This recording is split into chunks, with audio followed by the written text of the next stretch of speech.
Hello everybody and welcome back to Emily is Away 2. We're going into chapter 4 now, which is going to be taking place in the spring of 2007. You're entirely bonkers, but I'll tell you a secret. All the best people are, which was on Evelyn's Facebook, which we actually went through back in chapter 2, I believe. So, yeah, let's just get into this now.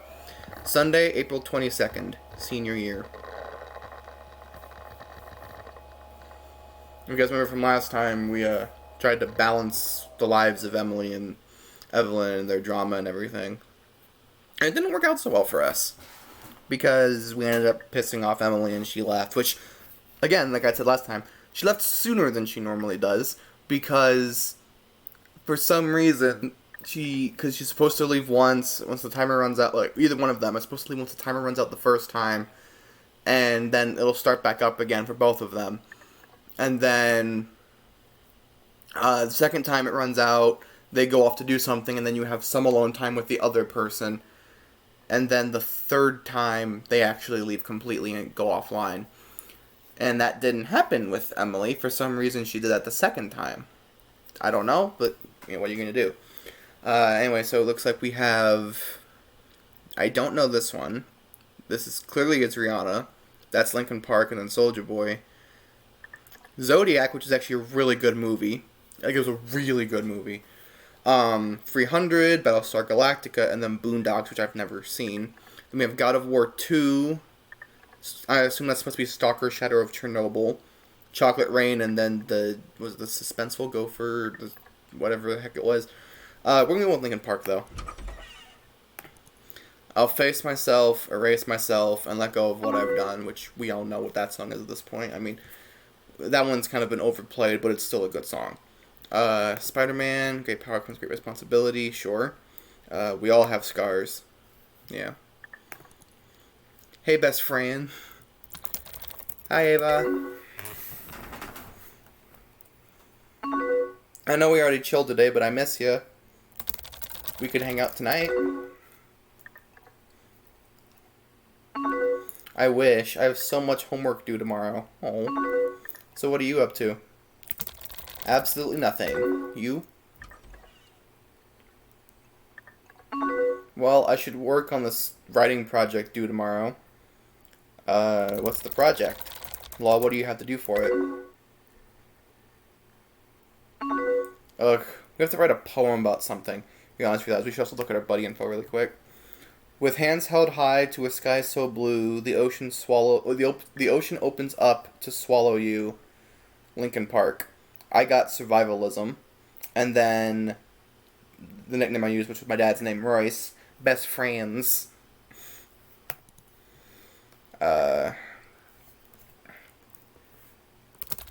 Is there like a prompt for it?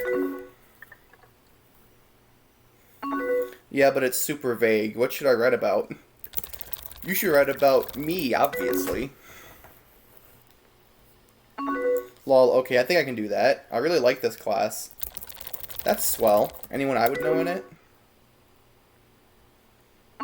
I don't think so. I didn't know anyone. But some of the people in it are really cool. Hey, not as cool as me. Well, duh. Oh, yo, guess what? Chicken butt. Lol.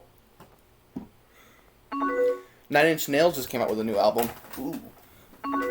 I know Punk's your favorite too, so I bet you'll love it.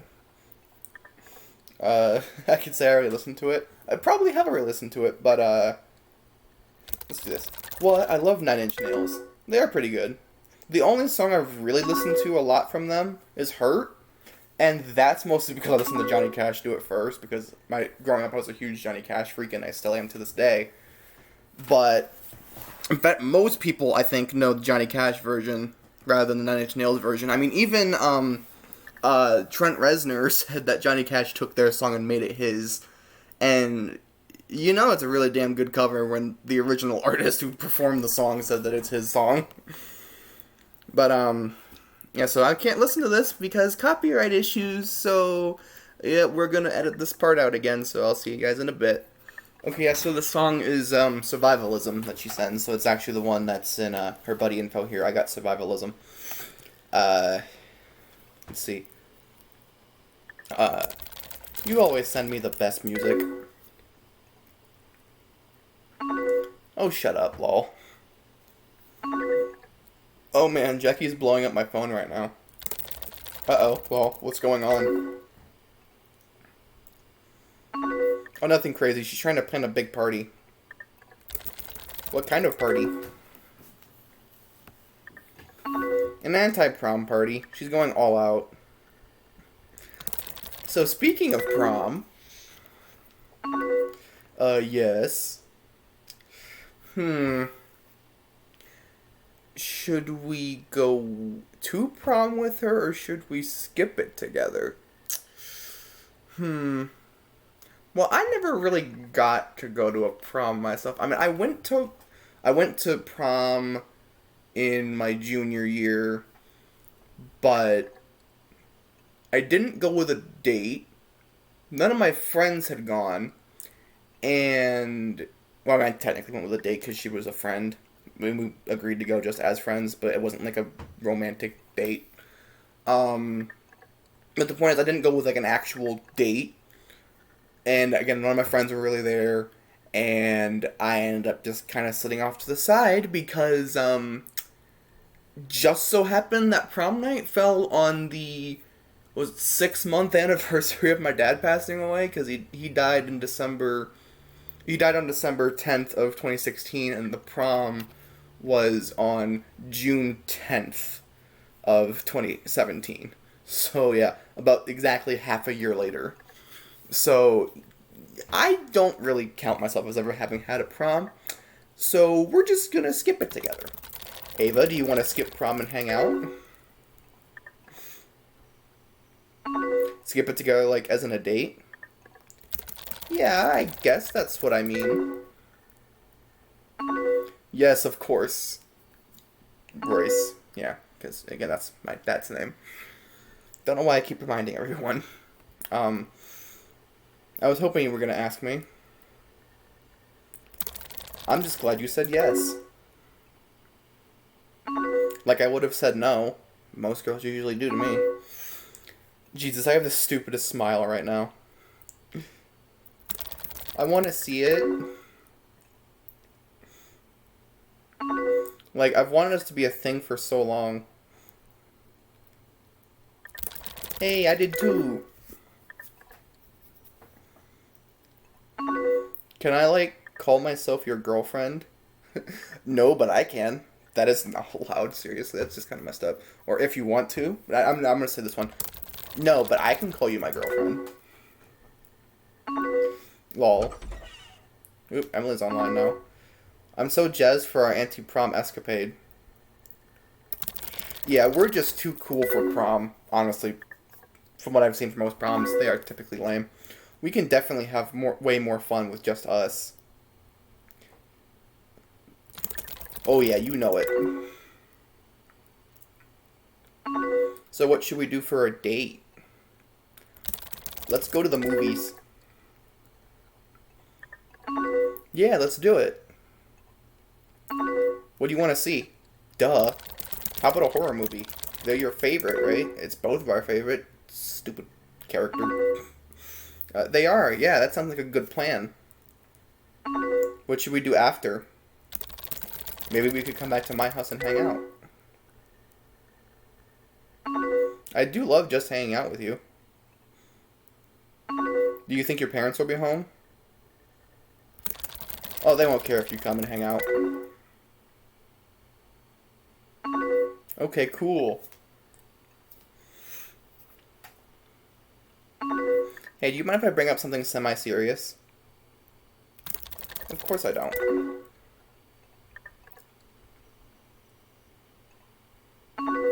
I just really wanted to thank you for helping me with Steve drama this winter. I really needed you and you were there for me.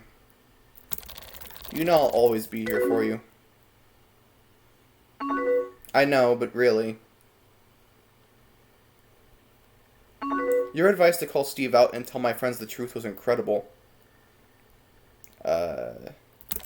Did your friends believe you when you told them the truth?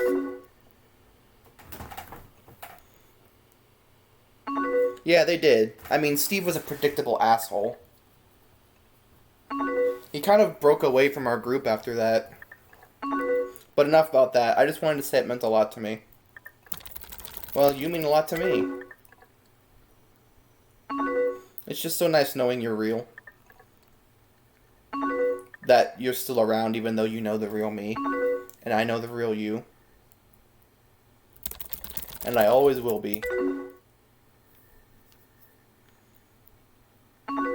You know, it's stupid. I used to think we were incompatible. For reasons like you were a virgin and I wasn't. But it's really actions that matter, not stupid stuff like that. I couldn't say it better myself. I couldn't have said it better myself. And that's really what it is with relationships. Hell, different can even be better. I'm just really happy that we're a thing. It is pretty swell, isn't it? It is. Hey, check it out, I finished my writing project. And yet we're going to accept the file. But yeah, about the whole different can even be better thing. I feel like people who stick to a specific kind of guy or girl or whatever, whoever they're dating, the people who stick to a specific kind of person, they end up getting hurt, I think, a lot more often, especially when that kind of guy happens to be a toxic person in general. But it just, I don't know, it's tough trying to help somebody who, not to like diss on those people or anything, but when they don't listen, when they feel like you just because you don't have the experience that they have in life, that you're just wrong or you don't know what you're talking about, or how, like in the case of my one friend, how it just seems like they automatically assume, or well, I shouldn't just say my friend, I should say my crush, they just automatically assume that I don't want them to be with, guy number 3 or whatever it is, because I'm the one that wants to be with them, and it's really not the case. I just want them to be happy, because they deserve somebody who will treat them with kindness and love and care, and not treat them like crap. Which, I mean, it's gonna probably happen. You're gonna have those feelings, like you feel like the other person's treating you like crap every so often. That's gonna happen in every relationship. But it's the intent behind the action that's what matters. And it's like, as long as it's a good action with a good intent, or even if it's like a neutral action with good intent, I don't see there being a problem, And and again, like every relationship is gonna be like that. Like, even the good ones, even the good relationships, you're gonna have those little spats. There is no perfect relationship. The thing is what you make out of the relationship, and if you're both actually putting forth an effort into keeping the relationship together and treating the other person with decency and respect and care, and not making them feel like they're worthless. And that's what I try to do with any girl I ever have a crush on. And every single one of them have gone after somebody who treats them like crap. Like, somehow that's better than me. And then I have people wonder why I have low self-esteem. It's because everybody ignores me for assholes, and because somehow, apparently, being the nice guy makes you worthless. And it sucks feeling like that. Especially when they're all like, oh, I need to find a nice guy who will treat me well. And I'm sitting right there listening, and they're telling me this. They're like, oh, I need to find a nice guy. Like, I'm not a nice guy, And then they go off and date another asshole. Like, I'm somehow more worthless than the asshole. And I feel like a lot of guys feel like that. Like, well, a lot of the good guys feel like that. But that's definitely just it's just a personal problem. I don't really need to be dumping on all of you, but it's just kind of how I feel. Anyway, back to the game. I'm going to go ahead and pull up the poem that she sent, and then I'm going to put it up on the screen, so just give me a second. Okay, so we've got it pulled up, and I also zoomed it in. So I enlarged the text for you guys. So it says, someone, the title I guess is someone, find someone who makes you smile, who listens when you speak, who likes you for you. Tell someone that you like making them smile, that you listen to their every word, that you like them for them. Know someone exists for you, and you exist for someone. And that's kind of the gist of what I was just saying, actually. Because you should find somebody who makes you feel like this, and you should be somebody who is like that. That's fine what that poem is saying. Find somebody who makes you smile, and then tell somebody that you like making them smile. You know? Because in a relationship, or a friendship even, you should both be making each other smile. You should both listen when the other one speaks. You should both like them for them. Again, as long as they're not toxic and, hateful people. Like, there are a lot of those in the world. But that doesn't necessarily mean, even then, that you should treat them with disrespect. You can disagree with them. You can choose not to hang out with them. You can choose never to associate with anybody like them. But that doesn't mean you automatically treat them like crap. Because if you do, you're kind of getting into that habit of doing exactly that. And then you're going to start treating everybody like that. And that's, like, it's even if it's somebody who doesn't deserve to be treated like that. I mean, somebody deserving it is beside the point. You get into that habit, and you're gonna end up treating somebody like that doesn't deserve it, and that you don't want feeling like that. You don't want them feeling bad like that. And I should know, because I get treated like that a lot, where I get treated like I'm just like every other asshole on the planet for trying to do the right thing, for trying to make somebody smile, just being there to listen if I can't do much more, even if I like them for who they are. Even if I don't like something about somebody, it doesn't mean I don't like them, Like, for example, I loved the hell out of my dad, I've been devastated that he's been gone for almost 5 years. But there were things about him I didn't like. Like, he was very quick to anger. He never actually hit us. He never hit me or my sibling. But he verbally abused us quite a bit. He yelled at us constantly over the littlest things. And there was one time where he had pushed me, because I had kind of gotten physically violent with my younger sibling, and instead of just, punishing me or whatever, because I had pushed my sibling onto the couch, and they ended up hitting a glass jar and broke it. Didn't hurt themselves, but, well, not like cut themselves, I mean. It probably hurt to hit the jar that hard, but they didn't cut themselves. But instead of just punishing me, or even just, bending me over his knee, instead of doing that, he pushed me is like, say, like, oh yeah, how do you feel, like, how does it feel to be pushed? He pushed me into a weight bench, and I almost bashed my head into it. And then I went to run upstairs, because, he wasn't very physically able to go upstairs, and he still followed me up. And he ended up pushing me into the closet door at the end of the hallway at the top of this, in the hallway at the top of the stairs on the second floor. And so he did a lot of stuff like that. That doesn't mean that I treated him the way that some people feel like he deserved. Did he probably deserve to be pushed? Yes. However, if I had have pushed him, for one thing, he was, 6'4" and like 300 some pounds. There was no way, and I was like 5'4", maybe, and then 180, 200 pounds. I wasn't moving him. Even though he was physically disabled, I was not moving him. It would have been very difficult for me to move him. But the point is, even if I had been able to, if I would have done that, I would have just ended up hurting him even more. He would have probably ended up in the hospital because of the fact that I would have knocked him over and hurt him. And I didn't want that on my conscience. I didn't want to be the guy who had severely injured his dad. I hate being the guy who thinks that he caused part of the reason why his dad died. Because I blame myself in part for him dying. Because I caused him so much stress. And ultimately what killed him was a heart attack, or, well, heart failure. But, still, I mean, he was overly stressed in the last years of his life. And I constantly blame myself for that. I mean, I drove him so crazy that he ended up moving 2 states away and left me with my mom. Not left me and my mom, left me with my mom because they were already divorced and had been since like 2001, 2002 ish.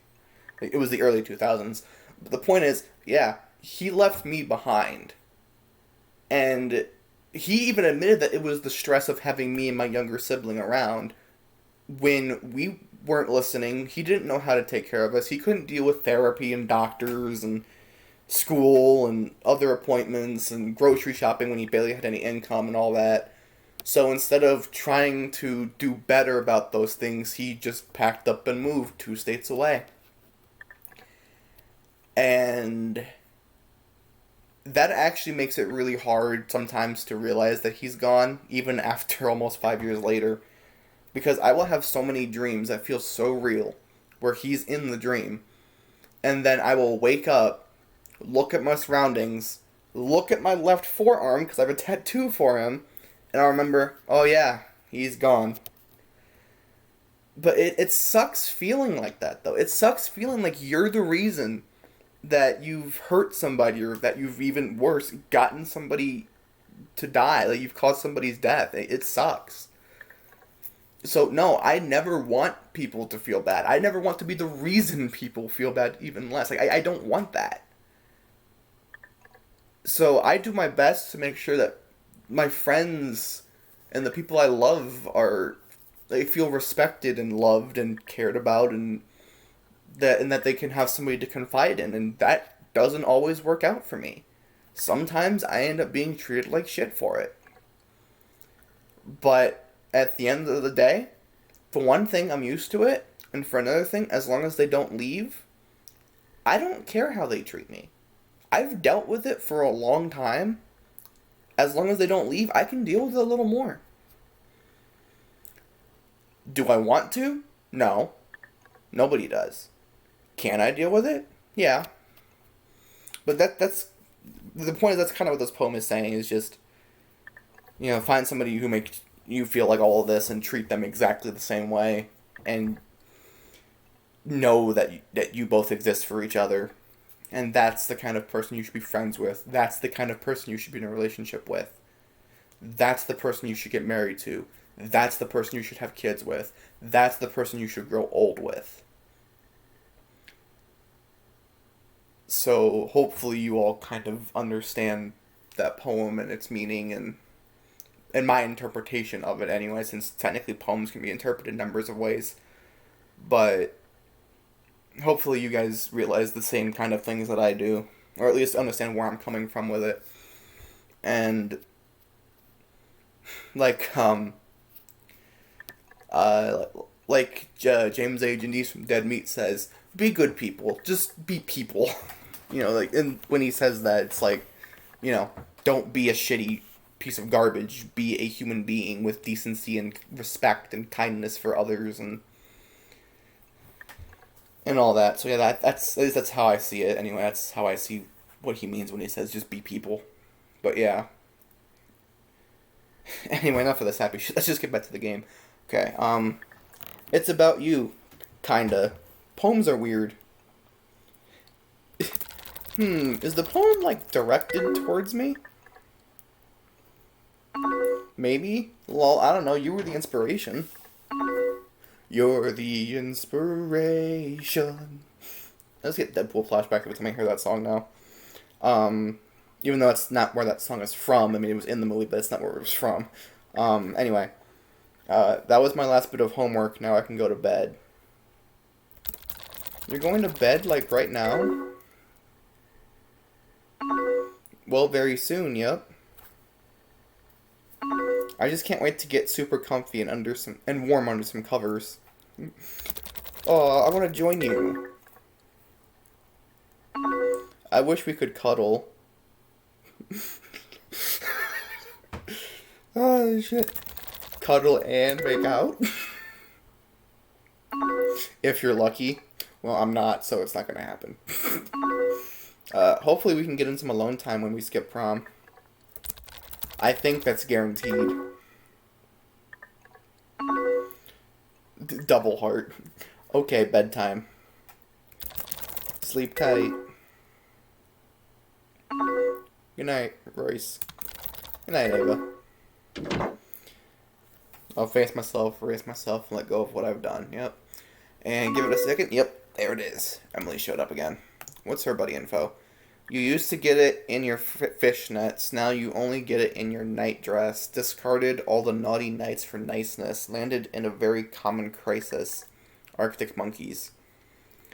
Can only hope that the ending is as pleasurable as the start.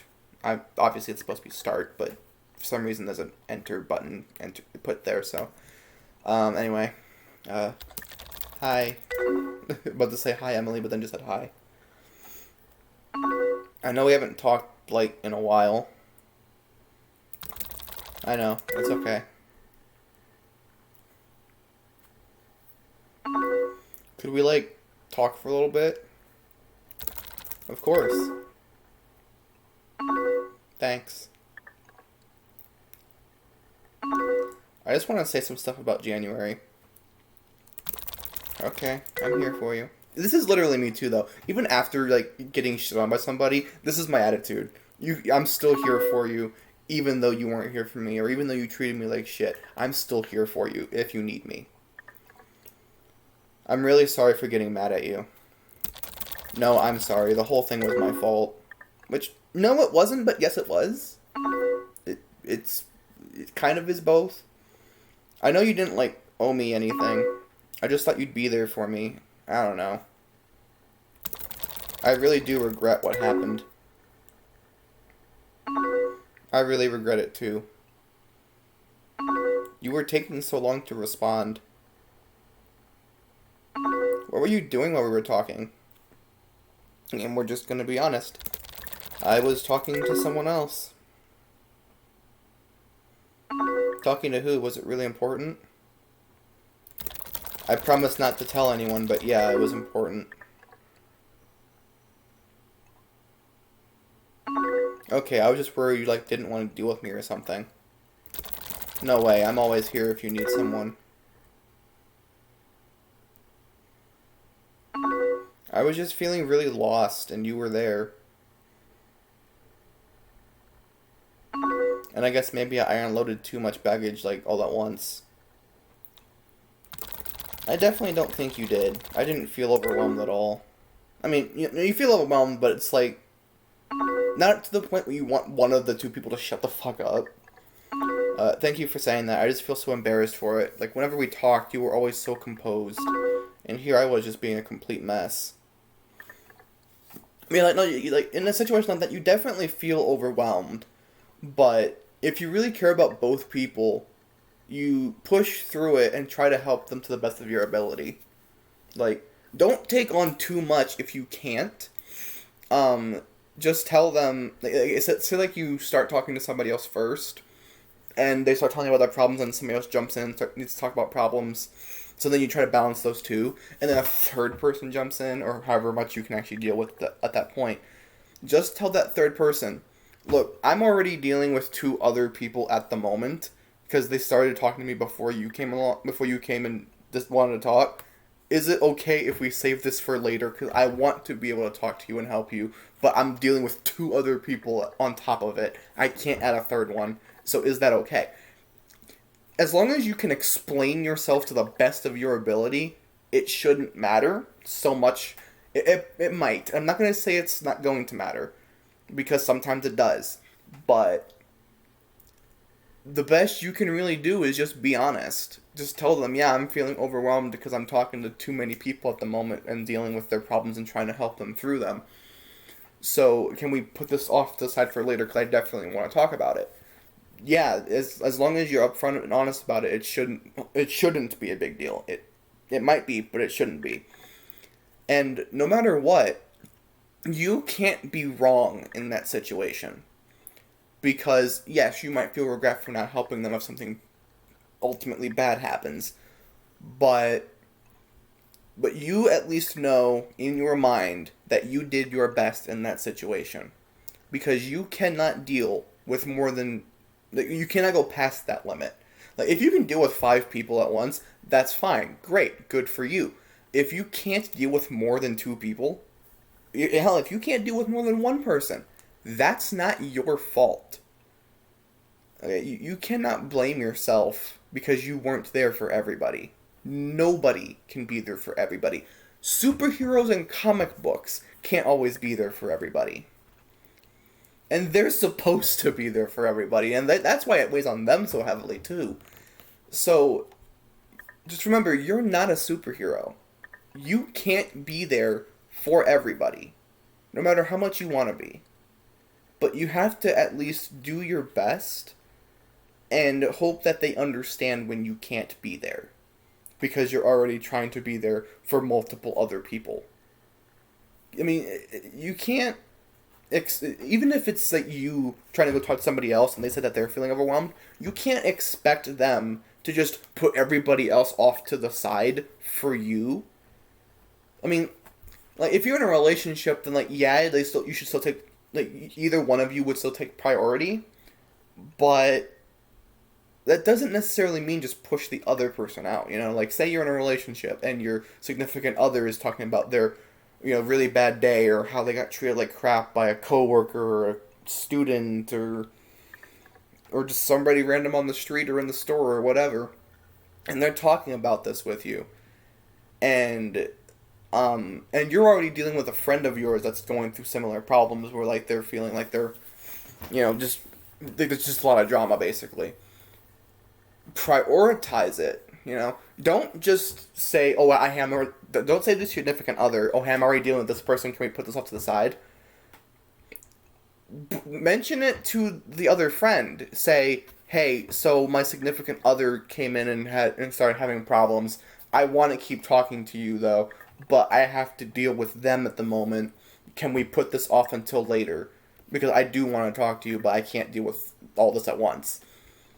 Hopefully they will understand.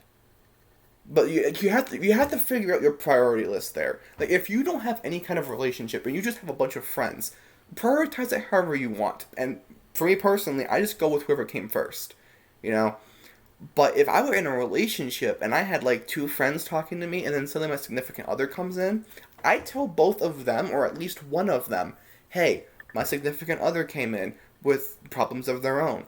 Can we put this off until a later date because I want to help? That's what needs to happen. And that's what will happen with me. But that's entirely up to you. Just don't ever let it hurt you so much. I mean, well, I can't say that because it's going to still happen. What I mean is, don't let it control your life.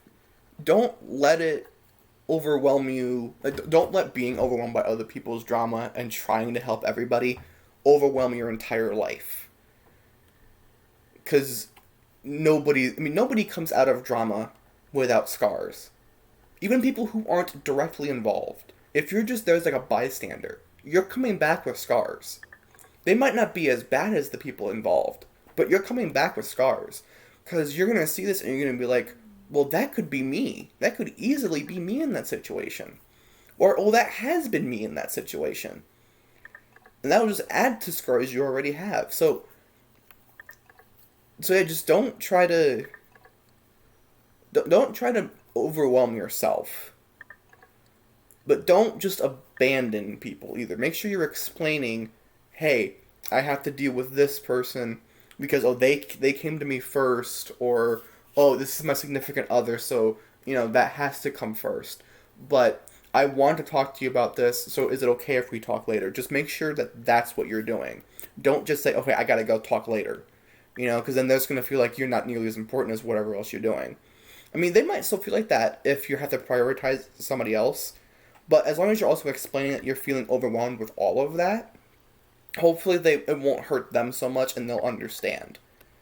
Again, I can't promise that they'll feel that way. I can't promise that they won't be hurt and feel like you're a bad friend. Because that's happened to me before. But that's the best you can do.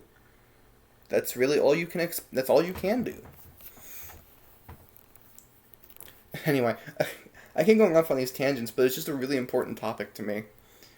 I was just being a complete mess.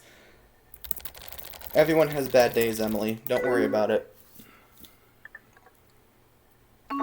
Thank you so much for talking to me, Clint. Yeah, of course. So I guess we're officially talking again. Well, it's official. I'm glad. It's been a while. So how have you been? I've been grand. Me and Jeff finally broke up a month ago. And yeah, it's been really nice being single. He didn't refuse again?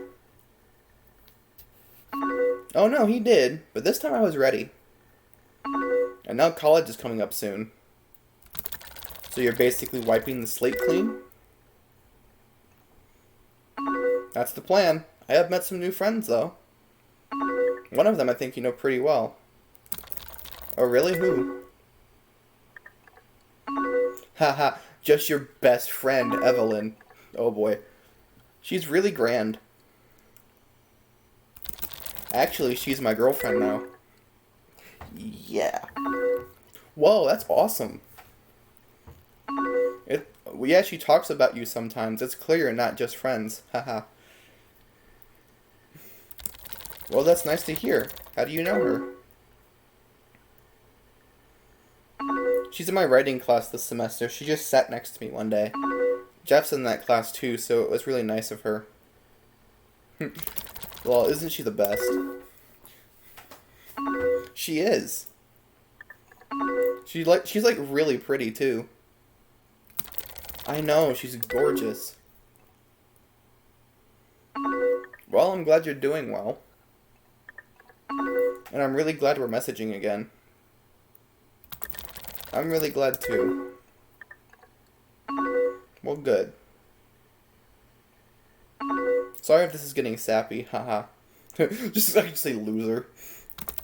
Lol, it's not too bad. Challenge accepted. Oh god, I thought she was Barney Stinson. Honestly, I really miss talking to you. Not talking was pretty weird. I think what I missed most was just talking about nothing, if that makes sense. Well, yeah, I get what you mean. Yay, you so smart. Oh, fucking hell, it's reminding me of my dad again, because he used to say this exact same thing. He'd say it with that, was it like that Boston accent? Is that what that is? You're so smart. Because it's like that commercial that, was it Chris Evans and John Krasinski did, where they're talking about the smart park feature on a new car where they're in Boston, so they're talking about, they're saying like, the smart park. You gotta smart park the car, you know. But yeah, my dad would kind of say it like that. No, you so smart. Haha. Yeah, this. I've missed this. Well, this ain't going nowhere, Emily. Well, I don't want to steal your whole night, so I think I'm gonna go. Okay, sure thing. Thanks for talking to me, though. It means a lot. Yeah, of course. Deuces. See ya. D is for delightful.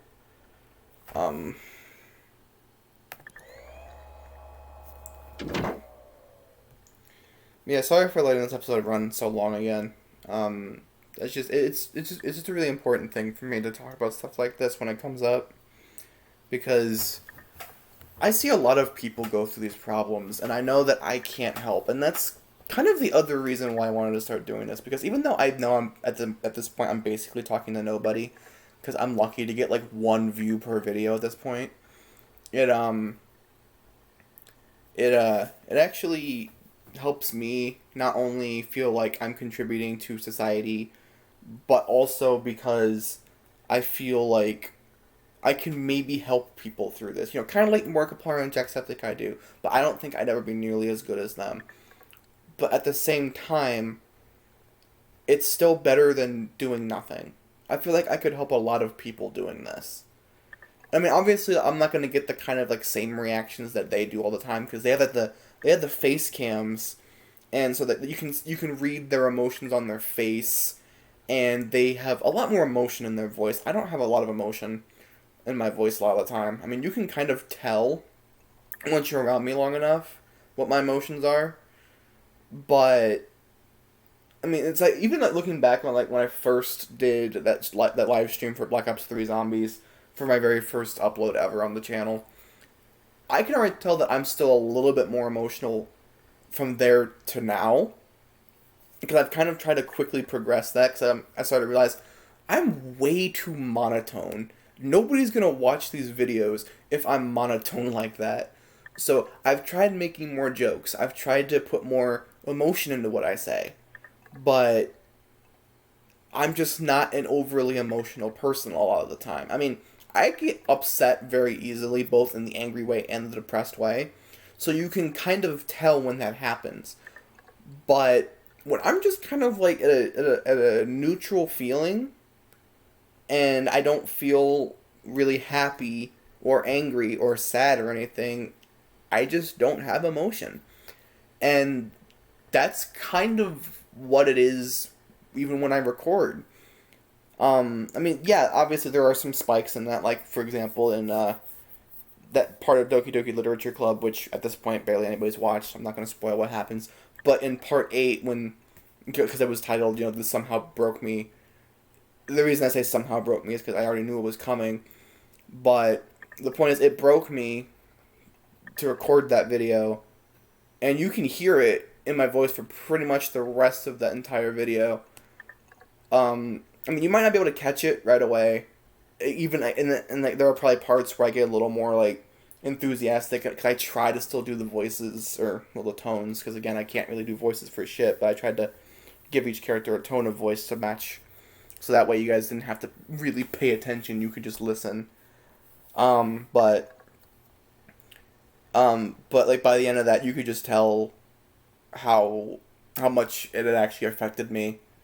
What happened at the beginning of that video? Like I don't even know how I made it all the way through that like I did, because I basically ended up breaking myself, not just for playing that part of the game, because again I'd already seen it. It's just the fact that I had projected the most important person in my life onto the character that is if affected by that scene in the game.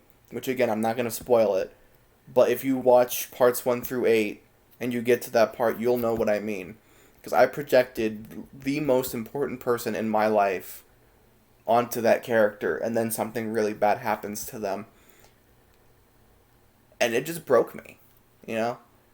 And I mean, I feel like even now you guys could probably figure out, hey, he's getting emotional again. But yeah, so you can definitely tell when I get emotional at times. So I've tried to do better about that since the beginning. And I feel like I've also done that a lot faster than some YouTubers. And I don't know if it's gonna stick. I can't promise it's gonna stick like permanently for like every video. But I am gonna do my best to not be so, you know, hey guys, welcome to the new video, yada yada yada. This happened here. Oh, that's my reaction to this. I'm gonna try to have a little more emotion than that. It's just I feel like it's harder to connect with the audience when it's just the voice, especially when it's as monotone as mine is. Because, like, again, with Markiplier and Jacksepticeye, they have more levels to their voices. They have the face cam, which allows you to read their emotions. But I don't have the I don't have the face cam, so you can read my emotional, my facial expressions and get the emotions from that. I don't have the range of voice that they do, so I'm just kind of like this. Like once you get to know me, you can kind of pick up on it the way it is. But until that point, it's gonna be difficult.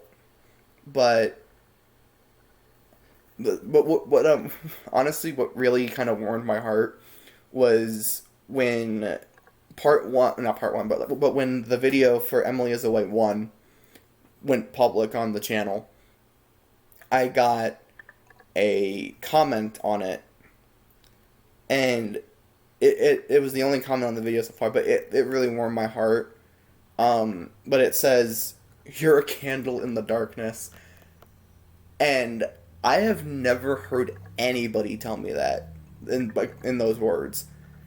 And that honestly just warmed my heart, especially because it seems like it was a total stranger, because I don't recognize the person at all, because they're using a YouTube username, and I've never seen them comment on anything, and you can't, like, look at, people who see the videos or your subscribers or anything. You get a notification when somebody subscribes to your channel, but A, not always, and B, you can't go back and look, I don't think. I mean, if there's a way, please, dear God, let me know. I'd like to know.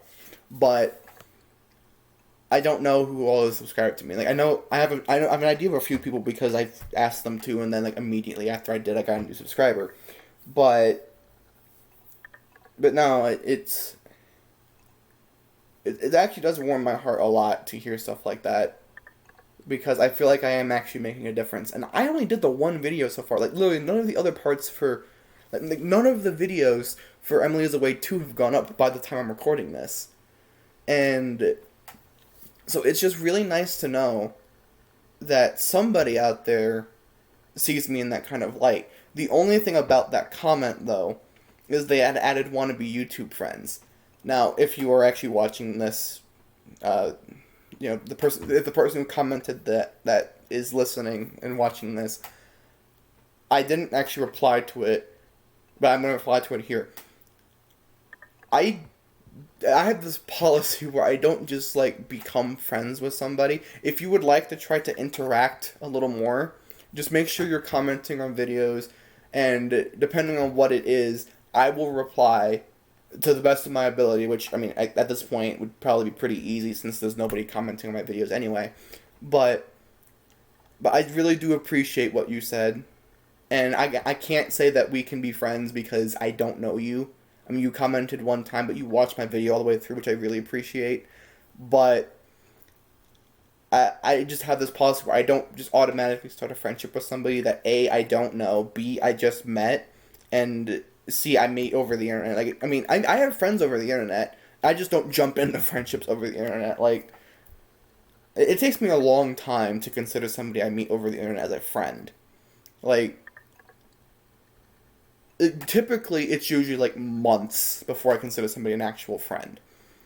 Acquaintance, sure, but not a friend. But, again, if you would actually like to work up to that, I'd welcome that, because I don't have a lot of friends. So, if you're watching this, and you want to actually genuinely be friends, make sure you're just, interacting with my videos, and watching them as much as you can, and leaving comments, and, liking the videos and everything. And if you're not already, subscribe to the channel, ring the bell so you know when I upload a video. I know it's kind of a shameless plug at this point, but that's really all you can do. But, seriously, thank you for your kind words there. That really did touch me inside, and it really made me feel good about myself. And I really needed to pick me up, because I just had such a rough time lately. And that really just makes me feel so much better about myself, so thank you very much. But and then that also gives me the confidence that I feel like I need to try to help people, because I didn't even think that anybody was really watching the videos. Like, even when the watch time was going up, I didn't feel like anybody was really watching unless they commented or liked the video or watched it all the way through. So thank you very much for that. And yeah, and I hope everybody else who's watching this will do the same. Where, if I've helped you in any way, let me know. It warms my heart to know that I'm helping people at all, in any way, shape, or form. It makes me feel good about myself. It makes me feel good that I'm helping you, and, you're getting help. Whether you realize you need it or not, you are getting help. Whether you think you deserve it or not, you're getting help. And, I thank you. And I'm going to go ahead and end it here, because I've been recording for almost an hour, and I don't want it to be super long, because there are still people who complain about it, the videos being too long, but, yeah. Anyway, so hopefully I'll see you guys for Summer 2007, Chapter 5. Until next time.